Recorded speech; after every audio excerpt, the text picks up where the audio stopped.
Dobrý den, dámy a pánové, vítejte v dalším dílu podcastu LearnCheck Online a dnes vám přináším třetí díl interview s Káťou. Už jsme mluvili o tom, jak se dostala na medicínu, jak se jí podařilo složit zkoušku C1, no a dneska nám řekne o tom, jak se snažila zlepšit mluvení konkrétně a hlavně to pro ní bylo důležité. A také nám řekne trošku o tom, jaký byl její život v Česku během karantény. Jestli se vám moje podcasty líbí, prosím, můžete mě podpořit na Patreonu, anebo přes odkaz, který přidám k tomuto podcastu. Jsou i jiné možnosti, jak si můžete koupit například moji knihu, časopis Foxy Czech, anebo mi zaplatit kávu. Díky moc a přeju krásný poslech. No, měli jsme ten konverzační klub a určitě jsem mluvila těch 3 hodiny jako týdně s člověkem, který je Čech, ale není jako učitel. A proto já si myslím, že to bylo snadnější, protože mohli mluvit o čemkoliv. Jako to myslíte, to myslíte ty tak konverzační klub a pak ještě jste měla nějaké ty odborné předměty v češtině. Ano, odborní předměty to byly jiné kurzy, ale ano, ale ten konverzační klub jsme měli jako od adventu, jako toho. Takže... A to nebyl učitel? To nebyl učitel. No, on to byl jako člověk z ulice, jo?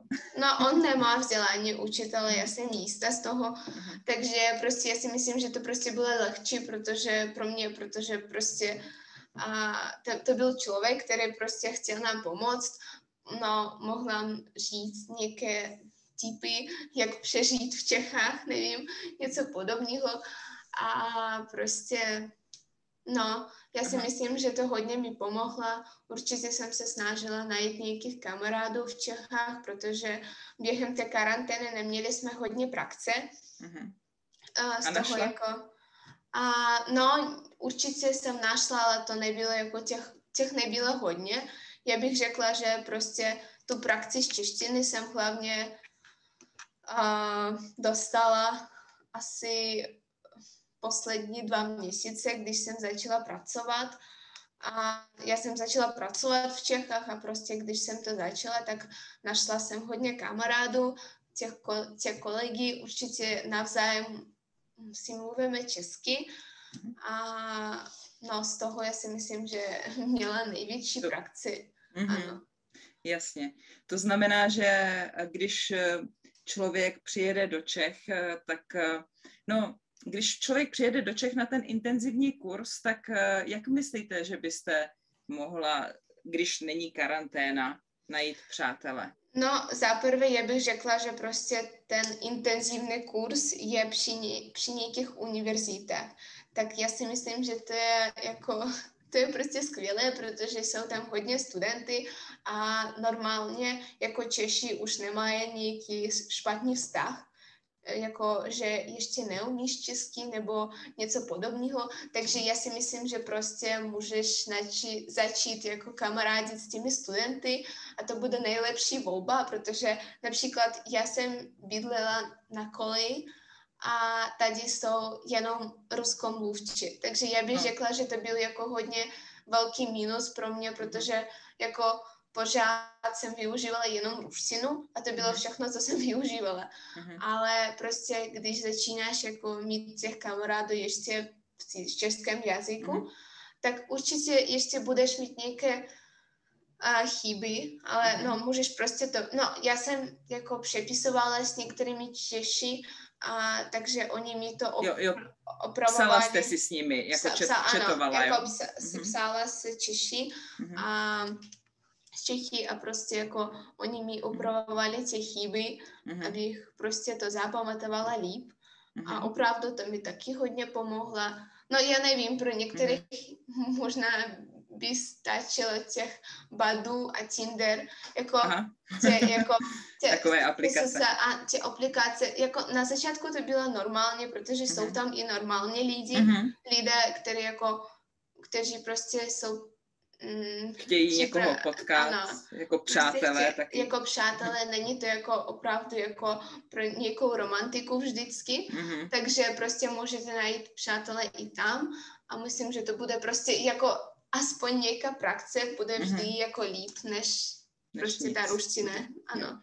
Ne, právě, že se mi zdá, že mnoho studentů, kteří přijedou na ten intenzivní kurz do Prahy nebo do Česka, tak potom jako stejně zůstanou v komunitě rusky mluvících. Jak jste řekla, vy jste bydlela na místě, kde kolem vás bylo hodně rusky mluvících a ne každý má takovou odvahu, aby oslovil nějakého Čecha, který jde okolo, nebo ale je to lehčí určitě na kolejích, nebo možná v menze, v baru, nebo jako někde v okolí koleje, kde jsou studenti, kteří jsou více otevření a chtějí se seznamovat s novými lidmi. Takže určitě nesedět, teda když už jste v Praze, nesedět doma na koleji a povídat si s ruskými kamarády. Určitě.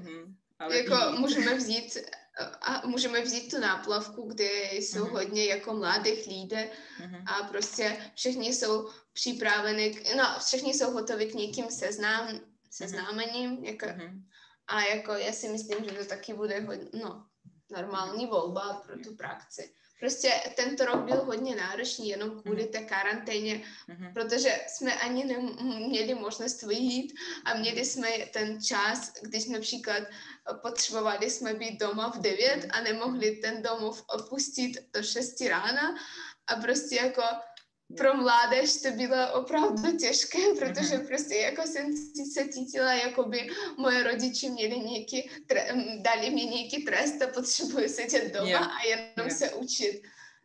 Takže...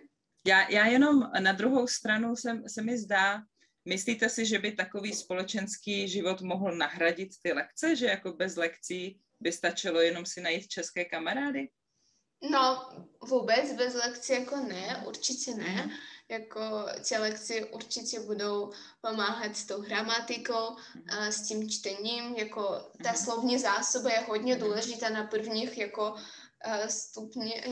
stupních úrovních jako té češtiny, to je určitě, to je prostě pravda, nemůžete jít kamkoliv bez té slovní zásoby, ale prostě když už máte nějakou určitou úroveň, tak prostě důležité začít mluvit a jako přejít ten jazykovou bariéru je prostě hodně důležité. Určitě. No já jenom osobně se mi zdá, že právě vy, když jste říkala, že jste se učila 2 roky, tak to je podle mě optimální, abyste měla dost času na to se zaprvé naučit, jak jste sama říkala, češtinu, ale pak mít čas se věnovat i těm odborným předmětům, protože musíte dělat třeba někteří studenti, nebo musí udělat nostrifikaci, i když dnes je ještě tam možnost té interní nostrifikace, a to vás zase odvádí od studia. A když naopak někteří studenti jsou velmi společenští a přijedou do Prahy a potom se seznamují s lidmi z koleje, když byla ta možnost, tak pak zase nevěnovali tolik pozornosti tomu studiu v přípravě na lekce a většinou se teda nezdálo, že by na tom byli lépe než ti, kteří studovali, jestli rozumíte. Takže já bych řekla, že to potřebuje čas. Určitě ta čeština prostě potřebuje čas. Prostě já bych řekla, že prostě já jsem přijela a jako když jsem začala tu výuku češtiny ještě v Minsku, tak pro mě to bylo hodně těžké a prostě náročný první, jako ten začátek a prostě jsem tu češtinu nesnášela, jako já jsem řekla, že prostě nechci studovat ten jazyk, vůbec je to hodně těžké pro mě, ale prostě během roku jsem to už trochu naučila a bylo to mnohem lehčí. Takže když jsem přijela tady, tak prostě jsem začala užívat té lekci a prostě já jsem prostě rozuměla, že už to jde, jako už vidím nějaký progres a je to v pořádku. Ale například jsem měla sousedku, ta studovala tu češtinu určitě taky od začátku a nebo myslíte, prostě až měla... zde? Až se začala učit až v Praze? Měla jsem kamarádku prostě. Já jsem prostě viděla, že některé jako kamarádi prostě v nějaký určitý moment taky nechci prostě studovat tu češtinu a říkají, že prostě to jako nejhorší jazyk ve světě, prostě nechci to studovat a já jako měla jsem velkou rádost, že prostě jsem tu periodu jsem měla v Minsku. Už za sebou. Ano, už za sebou. Nebylo to asi v Čechách a prostě už tady mohla spokojně věnovat tím odborným předmětům a prostě jít k své cíli.